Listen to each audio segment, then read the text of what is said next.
और मैंने इनको इनकी मकबूलियत की मुझे जो वजह लगी वो ये कि यही एक है कि इनको अहले बैत से बहुत मोहब्बत है। और मैंने इनको मदीने शरीफ में सैयदा खातून जन्नत की बारगाह में बेतहाशा रोते हुए देखा है। आप जब इन्हें सुनेंगे तो आपका दिल लगेगा, मैं भी सुनूंगा, मगर आप जरा मुझे सुनाने दें। अब मेहरबानी करें आप लोग। तो आसिफ भाई माशाल्लाह, मैंने शायद जिंदगी में दूसरी मर्तबा तीसरी मर्तबा नाम लिया, मैं लेता नहीं। तो मैं तो देखिए साहब, मैं तो आप सब लोगों का खादिम हूं, खिदमत करने आया हूं। खास तौर से मेरे खुसूस में उलमा इकराम का खादिम हूं। ये बिलारी और करीब के जो उलमा हैं बाबरकत जो तशरीफ रखते हैं माशाल्लाह, थोड़ा सा मिंबर छोटा है इसमें सबका दीदार आप नहीं कर पा रहे हैं, तो जरा दोनों हाथ उठा के बताएं लब्बैक या हुसैन। दोनों हाथ उठा के लब्बैक या हुसैन। माशाल्लाह, ये इमाम हुसैन की महफिल है और हुसैन की महफिल में कोई आता नहीं जब तक हुसैन उसको बुलाते नहीं हैं? जब तक हुसैन उसको बुलाते नहीं। सैयदना शेख मुहियुद्दीन अब्दुल कादिर जीलानी फरमाते हैं कोई ये ना कहे कि वो मुझसे मोहब्बत करता है, फरमाते हैं वो कौन होता है मोहब्बत करने वाला? पहले अब्दुल कादिर मोहब्बत करता है, वो बाद में मोहब्बत करता है। और ये पूरी महफिल गौस पाक के हवाले है। और इमाम या गौस, और ये माशाल्लाह हम सुन्नियों की महफिल है, आला हजरत वालों की महफिल है माशाल्लाह। अल्लाह ताला हम सबको सलामत रखे, इस महफिल को सलामत रखे, मसलके आला हजरत को अल्लाह सलामत रखे। मैं अर्ज करता हूं थोड़ी देर में आप ठीक हो जाएंगे। मुझे थोड़ा बहुत हल्का फुल्का एक्सपीरियंस है लोगों को ठीक करने का।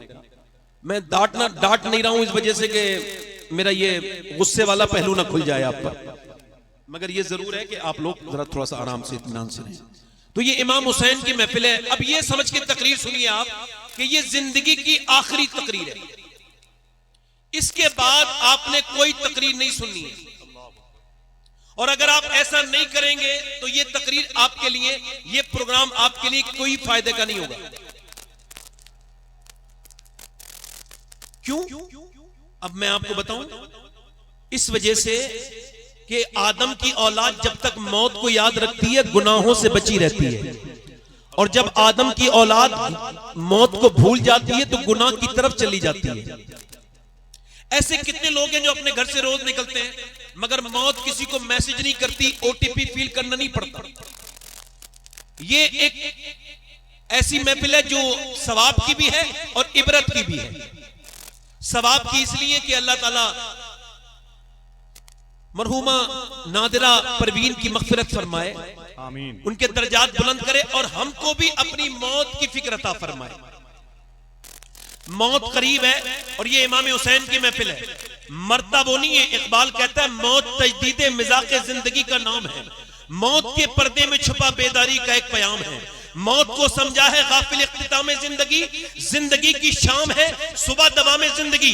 मरता वो नहीं है मियां, मरता वो नहीं जिसको मौत आ जाए, मरता वो है जिसके ख्यालात मर जाए, जिसका ईमान मर जाए। वो मारने वाले यजीदी जिनके ईमान मर चुके थे वो जिंदा रहे, मगर अल्लाह ने उनको ऐसी मौत दी कि आज उनका नाम तक कहीं पता नहीं। और वो हुसैन जो शहीद किया गया आज भी लोगों के दिलों में जिंदा है।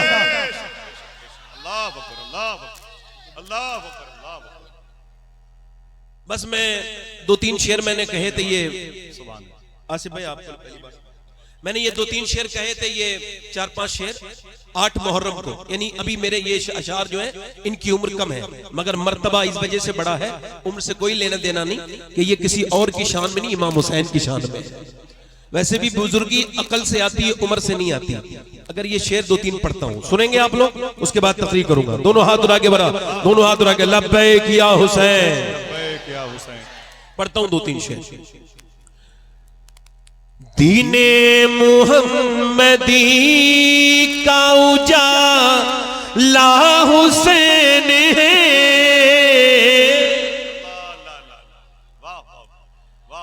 मेरे रसूल पाक का प्यारा हुसैन है, मेरे रसूल पाक का प्यारा हुसैन है, और जिसने कुचल के रख दिया तख्ते यजीद को,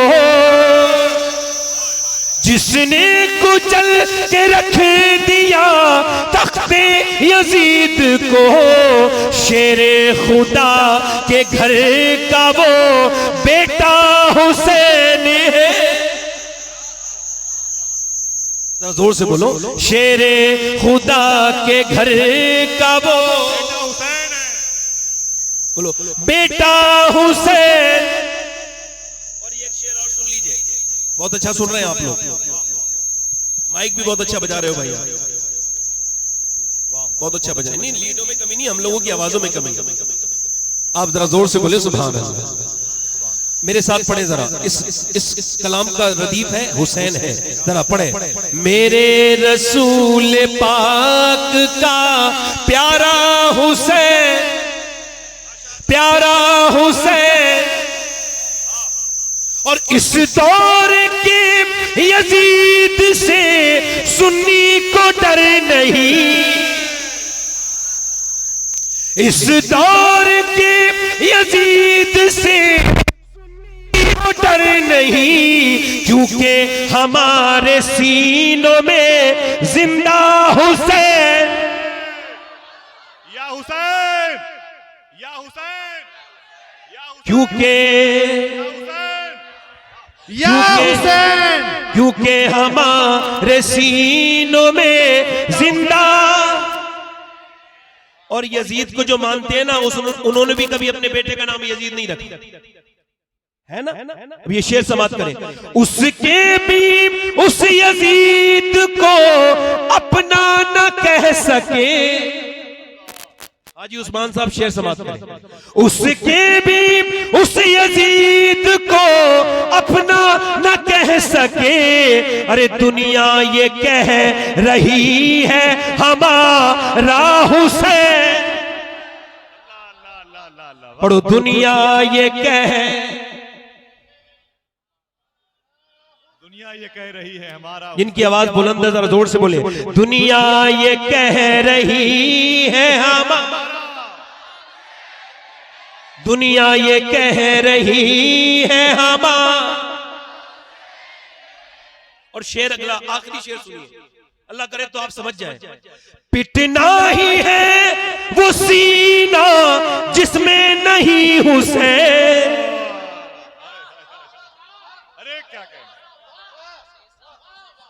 पिटना ही है वो सीना जिसमें नहीं हुसैन। हम आशिकों के सीनों में आका हुसैन है, हम आशिकों के सीनों में। और ये मक्ता समाप्त करें, खौफे यजीदियत हो शबाहत को किस लिए, खौफे यजीदियत हो शबाहत को किस लिए। दादा है उसके गौस तो नाना हुसैन।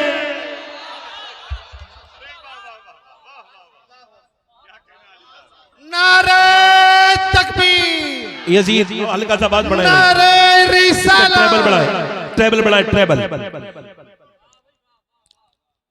यजीद बनते हैं लोग आज भी कोशिश से, और हुसैन बनते नहीं, खुदा बनाता है। कोई अगर ये कहे कि एकदम हुसैन बन गया तो जल्दबाजी होगी। हुसैन एकदम वजूद में नहीं आता।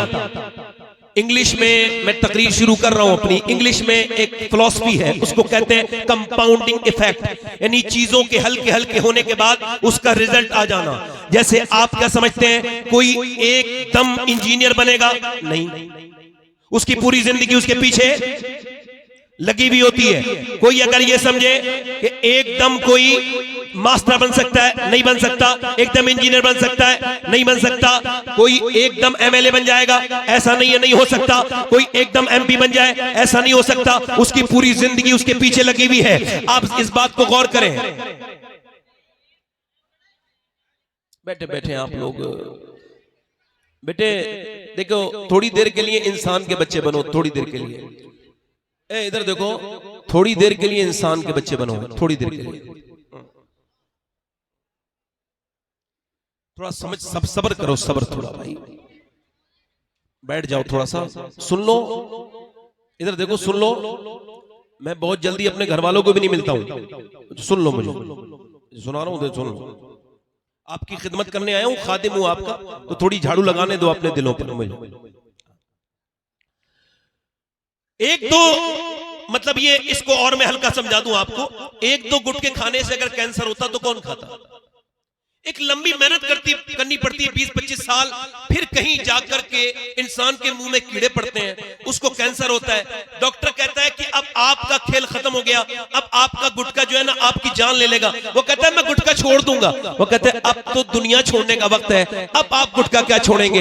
एक दो सिगरेट पीने से बंदे को जो है ना एकदम अटैक नहीं पड़ता, 20-25 साल चैन स्मोकर बनना पड़ता है, फिर कहीं जाकर के इंसान को जो है ना वो इंसान को जो है वो ये उसके दिल का दौरा पड़ता है, उसको अटैक आता है। ऐसे ही कोई भी चीज एकदम नहीं होती, एकदम किसी का पेट बाहर नहीं आता, लंबी चिकनी चीजें खानी पड़ती है, लगातार बहुत दिन में खाना पड़ता है, बहुत दिनों में जाकर के इंसान की हैयत बदलती है, उसका पेट बाहर को आता है, ना सेहत एकदम खराब होती है, ना तबीयत एकदम खराब होती है। कोई एकदम ये कहे कि कोई एकदम बरेली में ताजुश शरिया बन गया, नहीं नहीं, एकदम कोई अख्तर रजा ताजुश शरिया नहीं बना। पहले उसने 15 साल हुजूर मुफ्ती आजम हिंद की खिदमत में जो रहा है, उसने मुफ्ती आजम की दरवाजे पर जारोबकशी की है, उसने मुफ्ती आजम की नजर का फैज पाया है, पहले उसने मुफ्ती आजम की नजर से वो मुस्तफीद हुआ है, फिर कहीं जाकर के दुनिया ने उसको ताजुश शरिया कहा है। खुद ताजुश शरिया कहते हैं मुफ्ती आजम का जर्रा क्या बना अख्तर रजा, महफिल अंजुम में अख्तर दूसरा मिलता नहीं,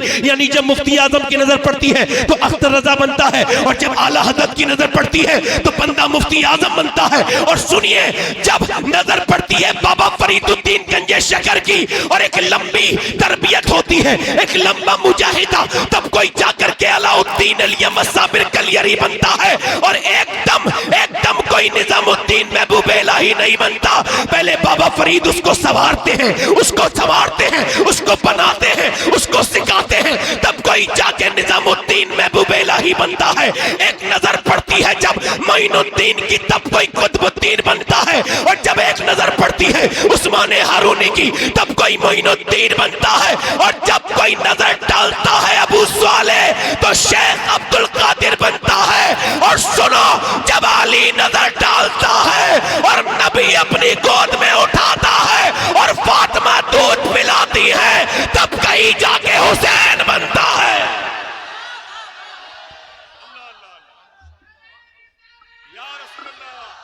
इको कम करें, इको, आवाज बढ़ाएं, आवाज, दिल लगा के बोलो सुभान अल्लाह। अब ये नाचने गाने वालों के घर पे बच्चे अच्छे पैदा नहीं होंगे। ये जो नाचते गाते हैं, ये जो औरतें, ये जो ड्रामे देख रही हैं, जिनके घरों में सिर्फ ये फिल्में हैं, ड्रामे हैं, गाने हैं, बाजे हैं, सीरियल देखने वाली औरतों के यहाँ पे अच्छे बच्चे पैदा नहीं होंगे। जैसा बाप वैसा बच्चा। हुजूर फरमाते हर बेटा अपने बाप का आईना है, जैसा बाप है वैसा ही बच्चा है। हर आदमी के अंदर विरासत अपने बाप के लिए भी है, हर आदमी विरासत लेके चल रहा है। अच्छा मैं आपको बताऊं, अभी हार्वर्ड ने रिसर्च किया, ये बच्चे पागल कौन पैदा होते हैं? पागल यानी मां के पेट से ही पागल। ये कौन बच्चे हैं? इन पर रिसर्च हुआ और रिसर्च चला 27 साल। फिर उन्होंने बताया कि जब मां के पेट में बच्चा होता है 80% बच्चे ये मेंटली डिस्टर्ब इस वजह से पैदा होते हैं कि जब मां के पेट में थे तो इसके शौहर ने इसको मारा। अच्छा जब मारा, उस जाहिल को पता नहीं था कि वो बीबी पे जुल्म नहीं कर रहा है, उसके पेट के बच्चे पे जुल्म कर रहा है। अब जब वो बच्चा जो हो गया, वो बच्चा पैदा हुआ पागल। अब चाहे दिल्ली दिखाओ, चाहे बंबई दिखाओ, चाहे यहाँ इलाज कराओ, अब अपने किए का तो कोई इलाज नहीं ना।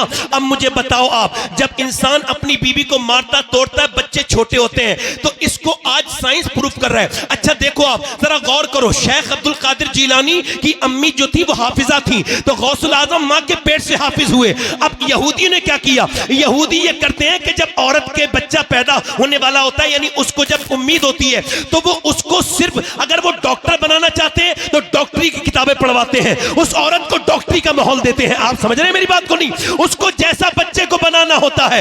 यानी जब औरत प्रेग्नेंट मूवमेंट में डॉक्टर के पास जाती है तो वो उससे कहता है कि अगर तुम ये चाहती हो उसके अंदर ज्यादा आयरन बच्चे के हो तो आप ऐसा करना कि ज्यादा बादाम खाना और ज्यादा सेब खाना। ज्यादा सेब और बादाम खाओगी तो इसके अंदर आयरन बढ़ेगा, बच्चा ताकतवर होगा। अगर विटामिन डी बढ़ाना चाहती हो तो ज्यादातर आप अमरूद खाना, अमरूद खाओगी विटामिन डी बढ़ेगा।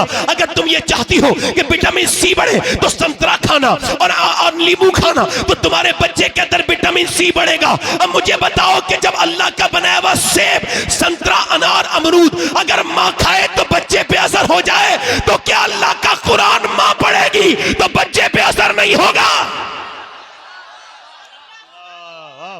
अब कॉन्वेंट में आपके बच्चे पढ़ रहे हैं, उसको उनको कॉन्वेंट में अब तो और कुछ किया जा रहा है। हमारी कौम के पास स्कूल कम है, बल्कि है ही नहीं। कुछ मुखैया हजरात हैं, जैसे यहाँ पे एक स्कूल अल्हम्दुलिल्लाह है, मगर अक्सर स्कूलों में क्या हो रहा है, उनको माज़अल्लाह उनको हाथ जोड़ना सिखाया जा रहा है। वहां पर माज़अल्लाह बुतों के सामने बच्चियों को नाचना सिखाया जा रहा है। एक हमारे दोस्त कहते हैं मेरे बच्चे को निकाल दिया स्कूल से। मैंने पूछा क्यों निकाला? कि आपके बच्चे से हमने कहा इस बुत के सामने जरा अपने हाथ जोड़ो, तो उसने बुत के ऊपर थूक दिया तो हमने उसको निकाल दिया। वो कहते मेरी आंखों में आंसू आ गए। मैंने कहा या अल्लाह तेरा शुक्र है जो सबसे बड़ी तालीम है मेरा बच्चा वो तालीम हासिल कर चुका। दुनिया की सबसे बड़ी तालीम है अल्लाह के सिवा कोई इबादत के लायक नहीं है। बोलो जरा, बोलो भाई, बोलो जरा जोर से बोलो।